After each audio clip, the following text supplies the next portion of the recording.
세 번째, 물가 상승해서 금리를 올리면 어떤 상황이 펼쳐지나요? 알고 있는데 경험한 적이 없어서.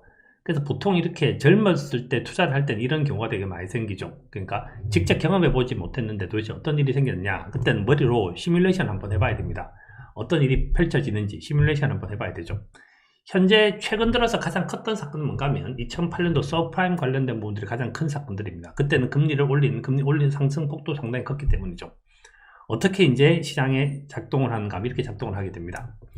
그 서프라임이 실제 자산시장에 영향을 준 것은 모기지가 부실해지고 헤지펀드가 손해를 보고 모기지 대출회사가 망하고 사람들이 위험을 싫어하기 시작을 했고 투자자들이 펀드에서 자금을 환매하기 시작을 했고 신흥시장에서 돈이 빠져나갔고 그 다음에 이제 안전자산을 선호하기 시작했고 그다음에 유동성 공급이 축소돼서 개도국은 돈을 빌리기가 힘들어졌고 신용경색이 발생을 했고 안전자산 선호가 발생을 했고 그 다음에 개도국 주가가 빠졌고 변동성이 커졌고 그 다음에 뭐 자금청산 이런 상태들이 있었죠. 그 다음 또 하나의 파트를 보면 서프라임이라고 하는 것이 어떻게 실무시장에 영향을 줬냐라고 하면 연체가 됐고 그래서 MBS 가격, CDO 가격이 떨어졌고 헤지펀드가 돈을 까먹었고 주식시장, 채권시장이 침체되기 시작을 했고 금융시장에서 대출요건을 강화시키고 돈 자금 공급이 잘 안되기 시작하고 하니까 실물경제가 빠지고 이렇게 이제 일어났던 겁니다. 그래서 결국 이제 이런 일들이 일어났는데 이 일들이 어떻게 이제 일파만파가 됐냐 이렇게 된 거죠.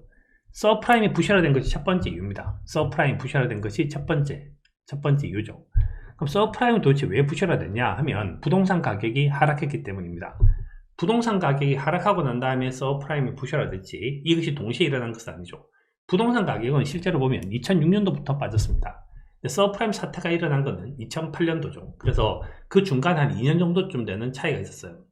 영화 빅쇼트라는 영화도 많이 보셨는데 빅쇼트라는 영화를 보면 이 부분에 대해서 공매도를 친 사람이 있었죠. 공매도를 쳤는데 부동산 가격이 하락했음에도 불구하고 그 서프라임과 관련된 채권 가격은 계속 올라버렸습니다. 이 사람이 분노의 이제 드럼짓을 하는 장면이 있죠. 결국은 서프라임이 부실화된 이유는 부동산 가격이 하락했기 때문인데 부동산이 하락했다고 해서 바로 서프라임 부실이 오느냐, 그게 아니라는 뜻입니다. 자, 그래서 이렇게 이제 원인이 있는데 시차를 갖는다라는 거고요. 그럼 부동산 가격이 하락한 이유는 뭐냐? 또 이것도 금리를 올렸기 때문이죠. 이것도 시차가 있었습니다. 금리를 올리고 상당한 시간이 지나고 난 다음부터 부동산 가격이 빠졌죠. 그러니까 금리 올리자마자 부동산 폭락하고 부동산 폭락하자마자 서프라임 부실화되고 이런 일들이 동시에 일어나지 않습니다. 시차를 두고 이렇게 천천히 일어나게 되는 것들이죠. 그럼 금리를 올린 이유는 도대체 뭐였냐? 금리를 올린 이유가, 자, 서프라임이 부실화된 것은 부동산이 빠졌기 때문이고 부동산이 빠진 것은 금리를 올렸기 때문인데 금리가 올린 것은 이유가 뭐냐? 물가가 올라서라고 단정적으로 얘기하기는 어렵습니다. 물가 말고 다른 여러 가지 조건들도 있었던 거죠. 그래서 이것을 다 정리를 한판 하면 정리를 이렇게 할 수 있을 것 같아요. 하나씩 둘씩 이제 현상들이 벌어지기 시작하는데 가장 밑에 바닥에는 뭐가 있는가 하면 여하튼지 물가 플러스 알파가 있습니다. 물가지수 플러스 알파. 그래서 그렇게 되면 정책금리를 올리죠. 이 두 가지 관계는 사실 예전보다 상당히 좀 옅어졌고 여기가 키포인트죠.